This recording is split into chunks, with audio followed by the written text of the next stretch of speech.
Olá, irmãos. É um grande prazer, privilégio poder falar um pouquinho sobre nós, a nossa vida, nosso trabalho. Eu sou do interior de São Paulo, cidade de Caçapava, onde me converti com 8 anos de idade. Um dos missionários, pastor Aaron Evans. Fui para o seminário em 1983, onde conheci a Epe, que entrou na mesma turma. Então, eu sou de Santa Catarina, do interior, lá de Sede Ribeiro, perto de Piratuba.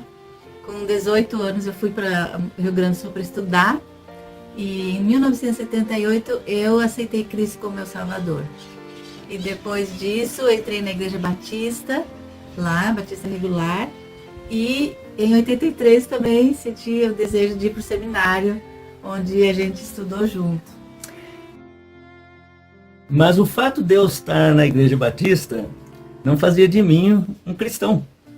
Eu fui entender isso através da pregação de um pastor que estava visitando a igreja e que disse aquela frase clássica, né, que filho de peixe, peixinho é, mas filho de crente não é crentinho. Que cada um precisa aceitar Jesus como um salvador pessoal. Como criança, com 8 anos de idade, eu entendi isso e aceitei aquele apelo. Convidei Jesus para entrar na minha vida. Eu entendo que foi ali que eu me converti. Com 10 anos de idade, num acampamento para juniores, outro missionário, pastor Guilherme Griffin, no acampamento Maranata, depois de pregar em Isaías, capítulo 6, falando sobre o que Isaías viu, né, a glória de Deus, ele viu o seu pecado, ele viu que foi perdoado. E aí ele ouviu a voz do Senhor que dizia: a quem enviarei, a quem há de ir por nós? Ele disse: eis-me aqui, envia-me a mim. E o pregador falou para as crianças pegarem um graveto no chão e jogarem na fogueira, se cada criança entendesse que Deus estava falando no coração dela, para que elas também dissessem: eis-me aqui. Eu fiz isso e eu entendo que foi ali que Deus me chamou para ser um propagador da luz do Evangelho. Nós frequentamos a igreja luterana e só quando eu fui para o Rio Grande do Sul, porque eu tinha sofrido uma grande tristeza, né? Um namorado tinha morrido e eu fiquei muito triste, muito abatida. Então eu senti o desejo de ir para a igreja, como a minha irmã ia, né? Ela era professora de escola dominical ainda na igreja luterana. E eu fui procurar, né, conhecer mais lá e eles me deram uma classe para ensinar. Não conhecia quase nada da Bíblia. Então, uma moça que era da PE, que estava fazendo estágio lá. E eu acho que ela percebeu alguma coisa em mim e deu o livro sem palavras para mim estudar e ministrar para as crianças. E estudando as lições do livro sem palavras é que fui conhecer como levar uma criança a Cristo. Então, lendo esses versículos, conhecendo a verdade, né, que nós temos que tomar uma decisão aceitando Cristo como Salvador, que eu entendi que eu precisava ser salva. Depois eu fiz estudos bíblicos com algumas amigas e juntas até nós chegamos à conclusão que nós tínhamos que mudar de igreja, né? E numa igreja que a gente podia pregar o Evangelho livremente. Então nós fomos conhecer essa igreja batista de Novo Hamburgo. Era o pastor Donald Bennett naquela época, o missionário estrangeiro, né? E através disso a gente começou a crescer, eu comecei a crescer espiritualmente. Eu senti desafio de conhecer o seminário e eu senti vontade, então, de entregar minha vida para servir o Senhor, me preparar melhor. E no seminário, ouvindo mensagens missionárias do pastor Francisco Mendes, pastor Dale Penn, que veio lá de Santo Antônio do Içá, no Amazonas, eu senti muita vontade de conhecer o trabalho lá, a igreja, o Hospital Batista do Amazonas. Então Deus me colocou no coração o desejo de servir a Deus ali. Então, quando eu terminei os meus estudos do seminário em 85, eu fiz 3 anos de educação cristã, eu fui para lá trabalhar. Mas antes de ir, então, nós dois já tínhamos recém começado a namorar. Deus cuidou de nós, né? E depois daquele ano, a Epe voltou para Curitiba para a gente planejar o casamento, ficamos noivos, né? E casamos então em 1987. Nos deu 4 filhos maravilhosos e hoje todos eles têm suas famílias. E foi durante esse período que o Jefferson estava pastoreando igrejas que Deus colocou no coração dele o desejo de orar pela Índia, né, pelos povos não alcançados. Então, nesses primeiros 15 anos de ministério, Deus estava me moldando, me ensinando as coisas mais básicas do pastorado na prática. Então, eu tive muitas boas lições e algumas lições difíceis também que eu tinha que passar por elas, mas depois é que eu saí para ser missionário no norte do Paraná primeiro. Todavia, durante aquele período, Deus tinha colocado a Índia no meu coração. Comecei a orar diariamente pela Índia para que Deus mandasse missionários. Deus foi dando tempo para nós amadurecermos essa ideia e também nossos filhos cresceram um pouco mais e Deus então nos deu a oportunidade de conhecer a Índia e colocou no nosso coração aquela certeza de que realmente era a vontade de Deus a gente ir para lá. Foi quando nós fomos, em 2009 a primeira vez, e depois de 2011 para morar, e nossos filhos ficaram aqui no Brasil, sendo cuidados pelos irmãos da igreja em Curitiba, e todos eles ficaram firmes e fiéis, se casaram com crentes fiéis também, e hoje cada um está servindo o Senhor, e já temos 10 netinhos, e embora estejamos longe, né, agora, mas foi um grande privilégio trabalhar na Índia, e continuamos a trabalhar, né?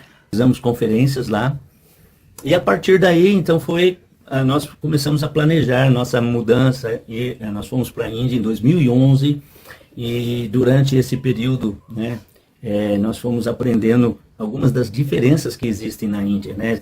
Cada região tem sua particularidade, alguns lugares são mais difíceis, onde morávamos era mais tranquilo, mas nós visitamos alguns desses campos diferentes, onde havia riscos, e onde há riscos até hoje, né, para se pregar o Evangelho.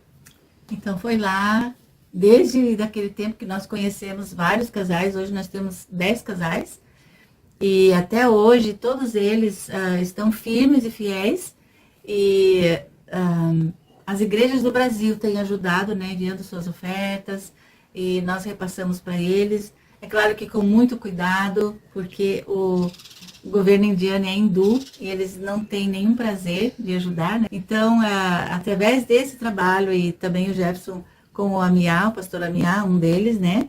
Iniciamos um seminário lá e até hoje estamos lecionando durante a semana online para ajudar na preparação de outros obreiros, né?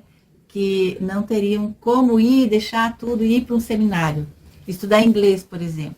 Por isso foi iniciado um seminário em Hindi. Essa é uma peculiaridade também. O inglês é uma das línguas mais faladas na Índia, depois o Hindi, que é falado por 40% da população, especialmente no norte da Índia. Mas a Índia fala 26 idiomas, 24 idiomas oficiais, fora as 1.600 outras línguas e dialetos. Só que as faculdades e universidades na Índia, todas só ensinam em inglês. Por isso os jovens, as crianças, elas têm que aprender inglês se elas querem estudar. E os seminários que foram para a Índia, e alguns muito bons, cujos presidentes são doutores nas escrituras, nós conhecemos mais de 25 seminários, alguns muito simples, construídos de bambu, outros enormes, com mais de 300, 500 alunos, e são seminários fundamentalistas. Só lembrando que para a quantidade da população da Índia, o número de cristãos lá não é muito pequeno, né? São apenas 2% da população que se diz cristão. Desses, uma metade é católico, outra metade é evangélico, com várias vertentes, né? Então, existem muitos líderes e muitos homens capazes para liderar trabalho, e já estão fazendo, sem ter uma educação formal em teologia. Então, esse nosso irmão, pastor Amiá, abriu o coração dele falando sobre essa necessidade, e que ele tinha muito desejo de começar um seminário na língua Hindi, porque mesmo que eles falam outros idiomas, eles sabem o Hindi, né? Então, começamos a trabalhar sobre isso, começamos a planejar, e logo no início foi muito difícil para achar material teológico na língua Hindi, porque tem muito em inglês, mas em Hindi quase não tinha. E agora, com a inteligência artificial, isso tem ajudado bastante. Eu mesmo sou o que trabalho na tradução de vários livros teológicos para o Hindi. E assim os alunos estão tendo material bom nas mãos deles, já na língua deles, né? E então eu e a EP damos aulas semanalmente, né? 3 vezes por semana, o pastor Amiá também, quase toda semana, além dele ter que ser o intérprete traduzindo as nossas aulas.